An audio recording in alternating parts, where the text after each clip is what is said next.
Hello students, welcome back to my YouTube channel Common Nursing Institute. Today we will discussing about the episiotomy. So episiotomy process, so it is very important and interesting topic. So now we start. Here we go. Episiotomy. So first of all, episiotomy. What is episiotomy? So episiotomy is another name of पेरिनियोटोमी. सो पेरिनियोटोमी, जहां पे भी ओटमी word आ जाए तो उसका मतलब क्या होता है? ओपनिंग. एपिजियोटमी, ऑटमी, ओपनिंग के अंदर क्या करते हैं? ओपनिंग करते हैं. Okay, episiotomy. तो एपिजियोटमी डेफिनेशन स्टार्टिंग डिस्कस करेंगे डेफिनेशन के बारे में, क्योंकि हमें पहले पता होना चाहिए डेफिनेशन है क्या, एपिजियोटमी होती क्या है. इसके बारे में हम मतलब कंप्लीट इसको स्टडी करेंगे. व्हाट इज इंडिकेशंस, ओके, क्या टाइमिंग पे देते हैं, तो सारा का सारा इसके अंदर हम कवर करेंगे. बहुत ही छोटी सी वीडियो रहने वाली है और बहुत ही interesting and important topic. So let's start. Definition. So definition: a planned surgical incision on the perineum and the posterior vaginal wall in the second stage of labor. It means ये क्या होता है? एक planned procedure होता है. इसके अंदर हम क्या करेंगे? जो पेरिनियम होती है और साथ में क्या है, जो पोस्टीरियर वजाइनल वॉल है उसके ऊपर हम इंसिजन लगाते हैं. इंसिजन लगाते हैं और ये किस टाइम पे होता है? During the second stage of labour. During the second stage of labour में किया जाता है. और ये क्यों किया जाता है? बेबी ताकि इजिली क्या हो सके. जैसे ये क्या है, इधर से हम क्या लगाते हैं, जब बेबी डिलीवर होता है तो हम क्या लगाते हैं? कट लगाते. स्पेस वो इंक्रीज हो जाए और साथ में क्या है, बेबी इजीली पास आउट हो जाए. उसको जैसे शोल्डर डिस्टोर्शिया वगैरह है तो उस टाइम पे क्या करते हैं, तो हम ये देते होते हैं एपिजियोटमी. क्यों? क्योंकि ताकि वो बेबी वो इजीली पास आउट हो सके, डिलीवरी आउट हो सके वजाइना से. तो स्पेस को इंक्रीज करने के लिए हम क्या लगाते हैं? कट लगाते हैं, मीडियन एंड लेटरल. तो ये हम आगे डिस्कस करेंगे वन बाय वन टाइप्स के अंदर. सो हमने क्या पढ़ना है, सबसे पहले हम डेफिनेशन देखेंगे. तो डेफिनेशन के अंदर क्या है, एक प्लान्ड सर्जिकल इंसिजन होता है और जो पोस्टीरियर वजाइनल वॉल है उसके अंदर हम क्या करेंगे? कट लगाते होते हैं, इंसिजन करेंगे. और ये कब होता है? During the second stage of the labour. Understood. और ये कब करते होते हैं? जैसे कोई भी स्पॉन्टेनियस डिलीवरी हो या फिर मैनिपुलेटिंग डिलीवरी हो, ठीक है, या फिर कोई भी जैसे फोर्सेप का यूज कर रहे हैं, वेंटोस का यूज कर रहे हैं, कोई भी इंस्ट्रूमेंट का अगर हम यूज कर रहे हैं तो उस टाइम पे डिफिकल्टी फेस ना हो और फिटस क्या है, फिटस को भी इजिली आ सके, फिटस को भी कोई दिक्कत ना हो, ठीक है, तो इजिली वजाइनल ओपनिंग से मतलब कि डिलीवरी आउट हो सके बेबी, क्या कराते होते हैं? एपिजियोटमी डन कराते हैं. तो समझ आया? तो ऑब्जेक्टिव्स के अंदर क्या आएगा? वजाइनल का जो साइज है उसको इंक्रीज करने के लिए और बेबी जो है इजिली डिलीवर आउट हो जाए वजाइनल ओपनिंग से.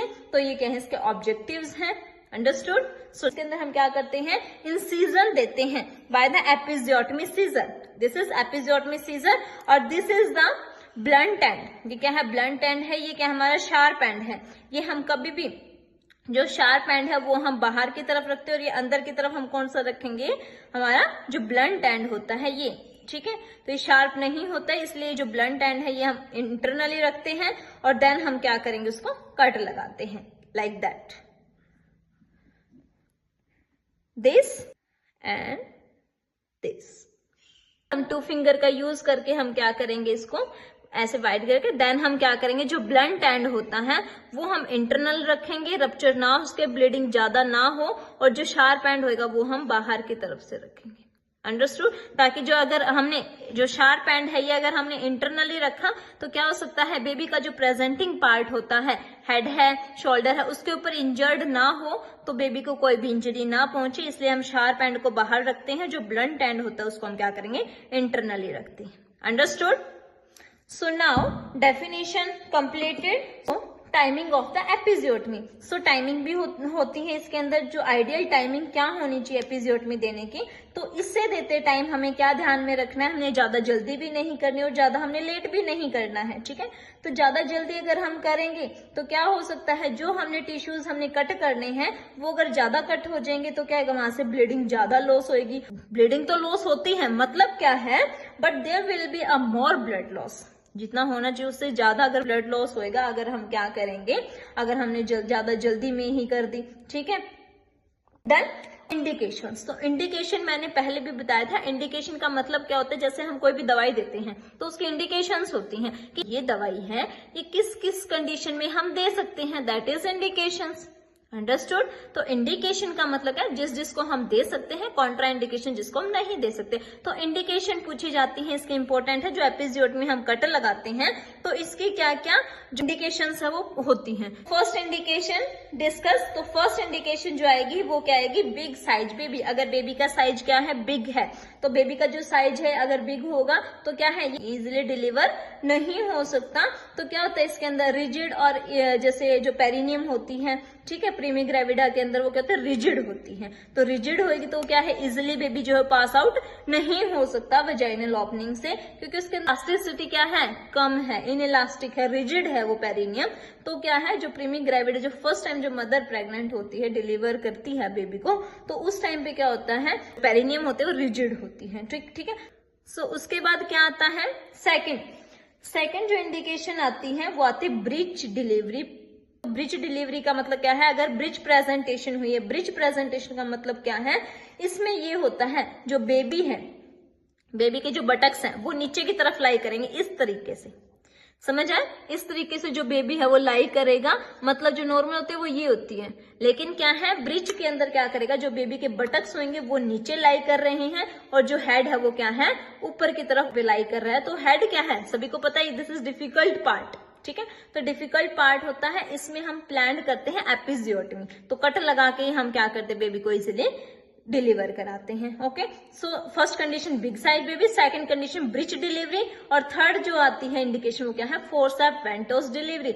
अगर हम क्या करते हैं, फोर्सेप का अप्लाई करते हैं बेबी को डिलीवर कराते टाइम, अगर हम क्या कर रहे हैं, फोर्सेप का यूज कर रहे हैं, वेंटोस को अप्लाई कर रहे हैं, तो इंस्ट्रूमेंट के थ्रू अगर यूज कर रहे हैं तो क्या है, उस टाइम पे इंस्ट्रूमेंट के यूज की जरूरत लग भी रही है, तो हम उस टाइम पे क्या करते हैं, एपिजियोटमी कट देके ही हम क्या करते हैं, इजिली बेबी को डिलीवर आउट करा लेते हैं। उसके बाद fourth indication shoulder dystocia. Shoulder dystocia का मतलब क्या है, इसमें भी हम क्या करते हैं, एपिजियोटमी कट देते हैं। शोल्डर डिस्टोशिया का मतलब क्या, अगर बेबी का जो इसके शोल्डर है, या तो एक शोल्डर या फिर दोनों शोल्डर प्यूबिक बोन के अंडर पे ये नहीं थी, और ये क्या है, स्टेप हो चुके हैं, मतलब कि क्या है, नीचे तरफ जो स्टेप है वो हो चुके हैं, और बेबी वहां से डिलीवर होना बहुत ही मुश्किल हो जाता है। ये नीचे चले जाते तो क्या आएगा, बेबी क्या है, वो मुश्किल हो जाता है, उसको डिलीवरी नहीं हो पाती इजिली। तो भी हम क्या करते हैं, एपिजियोटमी कट लगा के उसका स्पेस वाइड हो जाता है, और हम इजिली जो बेबी है उसको डिलीवर आउट करा लेते हैं। Understood. So there are the indication जिस कंडीशन में हम प्रेफर कर सकते हैं एपिजियोटमी कट लगा सकते हैं। So now we will discussing about the timing of the episiotomy. Timing of the episiotomy, जो इसकी आइडियल टाइमिंग क्या रहेगी वो भी जरूरी है। आइडियल टाइमिंग हम किस टाइम पे देते होते, तो टाइमिंग ऑफ एपिजियोटमी, तो आइडियल टाइमिंग क्या होनी चाहिए। सो आइडियल टाइम हमने जैसे पढ़ा पीछे, तो आइडियल टाइम क्या है, when the perineum is thin and bulging with the peak of contraction just prior to crowning when 3 to 4 centimeter of head is visible. Okay, तो मतलब क्या है, जब बेबी की क्राउनिंग होती है, बेबी की जो क्राउनिंग होगी, जब बेबी के बाइपराइटल डायमीटर वल्वल आउटलेट को स्ट्रेच करता है, ठीक है, तो उस दौरान क्या होता है, स्ट्रेचिंग होती है। तो स्ट्रेचिंग होगी तो उसके जस्ट प्रायर, मतलब कि उसके जस्ट पहले क्या है, जब स्काल्प विजिबल होने लग जाए 3 से 4 सेंटीमीटर के अराउंड, तो उसके बाद क्या करेंगे, और जो पेरिनियम है वो धीरे धीरे क्या होने लग जाती है, बल्ज आउट होनी शुरू हो जाती है और थिन होने लग जाती है। So this is the ideal timing. और उसी टाइम पे क्या होता है, यूट्राइन कॉन्ट्रैक्शन भी पीक लेवल पे होती है, तो वो टाइम क्या होता है, परफेक्ट होता है जब हम एपिजियोटमी कट लगाते हैं। तो आइडियल टाइम के अंदर क्या है, स्काल्प अगर विजिबल हो रहा है 3 से 4 सेंटीमीटर के अराउंड, और उसके बाद क्या है, जो पेरिनियम है वो बल्ज आउट हो रही है, जो पेरिनियम है वो क्या हो रही है, बल्ज आउट हो रही है, और साथ में क्या है, वो थिन भी हो रही है, और साथ में क्या है, जो यूट्राइन कॉन्ट्रैक्शन है वो भी अब पीक लेवल पे पहुंच रही है। उस टाइम पे वो टाइम परफेक्ट टाइम होता है एपिजियोटमी देने का। Understood. So now types of episiotomy, this is very important. Types of episiotomy, episiotomy के टाइप्स क्या होते हैं, मेनली जो देखे जाते हैं वो मेनली 2 ही होते हैं। वैसे हम देखते हैं तो इनलिस्ट करें तो फर्स्ट आता है मीडियन, सेकंड आता है हमारा मीडियोलेटरल, तो मीडियन, और क्या है साथ में मीडियोलेटरल एंड लेटरल, और फिर लास्ट में आता है जे शेप।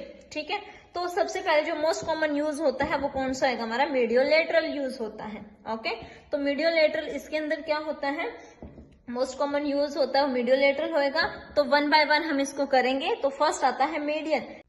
जो मीडियन है पॉजिटिव पॉइंट से स्टार्ट होता है और ये क्या करता है, मिड लाइन पे रन करता है, मिड लाइन। ये एनस पिंचर है, यहाँ तक हम नहीं जाते, किसी भी एपिसोड में कट में हम यहाँ तक नहीं जाते। तो ये क्या करता है, जो मीडियन होता है मतलब मिड में, ठीक है। तो मीडियन जो होगा, फर्स्ट जो टाइप होता है मीडियन एपिसोड में, इसके अंदर हम क्या करते हैं, ग्लव्स वगैरह डाल के हमने प्रॉपर, तो हमने क्या करना है, इसको एपिसोड में कट देना है। फोर्चिटे से लेके ये क्या करता है 2.5 सेंटीमीटर तक रन करेगा एनस की ओर, समझ है। जो एनस है इसकी तरफ क्या करे, बट क्या है, but not up to anus sphincter, उस वहां तक नहीं जाना चाहिए।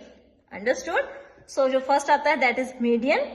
So this is mediolateral. Mediolateral के अंदर हम क्या करेंगे, ये भी क्या है, फोर्चिटे पॉइंट से स्टार्ट होता है, और ये क्या है, ऑब्लिकली डायगनली हम क्या करते हैं, रन करता है। इसीलिए सबसे कॉमन किया जाता है, क्योंकि अगर हम मीडियन करते हैं तो क्या है, जो हमारा एनास पिंचर है वो भी इन्वॉल्व हो सकता है, लेकिन इसके अंदर क्या है, हम कट लंबा भी लगा सकते हैं। मतलब क्या है, ये ज्यादा हार्मफुल नहीं होता है। इसके एडवांटेजेस भी, ये रैपिडली क्या करता है, हील भी इजीली करता है, और रैपिडली हील भी हो जाता है, और ब्लड लॉस भी इतना नहीं होता। तो मोस्ट प्रोबेबली जो यूज करते हैं वो कौन सा होता है, मीडियोलेटरल होता है। तो फोर्चिटे पॉइंट से स्टार्ट करते हैं, ये ऑब्लिकली डायगनली रन करता है, ये भी फोर्चिटे पॉइंट से स्टार्ट होके 2.5 सेंटीमीटर तक एक्सटेंड करेगा लेटरली। तो ये क्या है, it is away from the 45 to 60 degree from the anus. Anus से क्या है 45 to 60 डिग्री अवे है, ठीक है। तो ये क्या है, लेटरली रन करता है। अंडरस्टूड। एक एडवांटेजेस और है, ये जल्दी से क्या हो जाता है, सूचर भी हो जाता है। जैसे हम सूचर लगाते हैं तो क्या हो जाता है, इजिली सूचरिंग भी हो जाती है इसकी। अंडरस्टूड। तो मीडियोलेटरल आता है लेटरल। लेटरल के अंदर क्या है, the incision start about the 1 centimetre away from the centre of the fourchette and extend laterally. ये क्या करता है, लेटरली एक्सटेंड करेगा। It has got many drawback, इसके बहुत सारे ड्रॉबैक्स भी होते हैं, ठीक है। मतलब कि इसके अंदर जो बार्थोलिन डक्ट वगैरह है उसके अंदर इंजरी होने के चांसेस रहते हैं, ठीक है। तो इसलिए ये ज्यादा यूज नहीं किया। तो जो मेनली यूज होता है वो कौन सा होता है, हमारा मीडियोलेटरल होता है। ओके, जो कितना दिया जाता है 2.5 सेंटीमीटर। एक होता है जे शेप, ये भी क्या होता है, ये incision begin in the centre of the fourchette directed posteriorly along the mid line about the 1.5 centimetre ये दिया जाता है, ठीक है। अंडरस्टूड। देन उसके बाद एट लास्ट आता है प्रोसीजर। प्रोसीजर क्या है, इसमें सीजर यूज होती है, जिसको हम क्या बोलते हैं, एपिजियोटमी सीजर। और जिसको क्या है, एपिजियोटमी सीजर बोलेंगे। और ये एक एंगल पे कर्व्ड होती है, ठीक है, कर्व्ड होगी। इसके अंदर क्या है, एक ब्लंट एंड होता है। ब्लंट एंड कौन सा एंड होएगा, this is blunt and and this is sharp and, ठीक है। ब्लंट एंड शार्प एंड, ठीक है। और जो ब्लंट एंड होता है ये हम क्या करते हैं, हम वजाइना में इंसर्ट करते हैं, ताकि जो वजाइनल लाइनिंग जो है, ठीक है, वो टियर ना हो, और फिटल को, मतलब कि जो फिटल का प्रेजेंटिंग पार्ट है वो भी कोई डैमेज ना हो, मतलब कोई भी इंजरी ना हो, उसे प्रिवेंट करने के लिए, उसे प्रोटेक्ट करने के लिए हम ब्लंट एंड को इंसर्ट करते हैं इनटू द वजाइना, ठीक है। और जो शार्प एंड होएगा ये क्या करता है, ओवर द स्किन रखेंगे, ठीक है। शार्प एंड को हम स्किन के ऊपर रखते हैं, ठीक है। इस जो ये प्रोसीजर है इसको डन करने से पहले हम क्या करेंगे, होल पेरिनियम को, जो होल पेरिनियम उसको हमने क्या करना है, एंटीसेप्टिक लोशन होता है स्वैब से हम क्या करना है, क्लीन करेंगे। उसके बाद 2 फिंगर का यूज करेंगे, ठीक है। और साथ में क्या है, ग्लव्स का यूज करना है। ग्लव्स वियर करके ही हमने क्या करना है, और जो साथ में क्या है, लुब्रिकेटेड भी होना चाहिए, फिटस एंड पेरिनियम, उसे कोई भी इंजरी ना हो। अंडरस्टूड। तो फर्स्टली हमने लोकल एनेस्थेटिक एजेंट देना है, क्यों, क्योंकि बहुत ही पेनफुल प्रोसीजर है। तो फर्स्टली हमने क्या करना है, लोकल एनेस्थेटिक एजेंट का यूज करना है। उसके बाद हम उसका यूज करके, ताकि वो क्या करता है, ब्लॉक कर देता है, पेन को रिड्यूस करता है। तो इसके अंदर 1% लिडोकेन जो है 10 ml में फिल्ट्रेट करके in the muscle of the perineum, ताकि जो है, जो प्यूडेंडल नर्व होती हैं उसको वो क्या हो जाए, ब्लॉक हो जाए, और ताकि जो कोई भी इम्पल्सेस सेंड ना हो और पेन भी ना हो। तो ये प्रोसीजर हम डन करते हैं। ये किसका प्रोसीजर है, हमारा एपिसोड में। और रिपेयर करते टाइम हम क्या करेंगे, एब्जॉर्बेबल सूचर्स का यूज करेंगे। इसके अंदर हम क्या करते हैं, जो मटेरियल यूज करना है वो कौन सा होता है, क्रॉनिक कैटगट। इसके अंदर जो सूचरिंग मटेरियल होता है कौन सा है, क्रॉनिक कैटगट हम इसके अंदर यूज करते होते हैं। अंडरस्टूड। सो आज हमने क्या किया है, एपिजियोटमी प्रोसीजर डन किया है, उसके डेफिनेशन पढ़ी है। उसके बाद हमने किस किस चीज में हम देते हैं, इंडिकेशंस देखी हैं।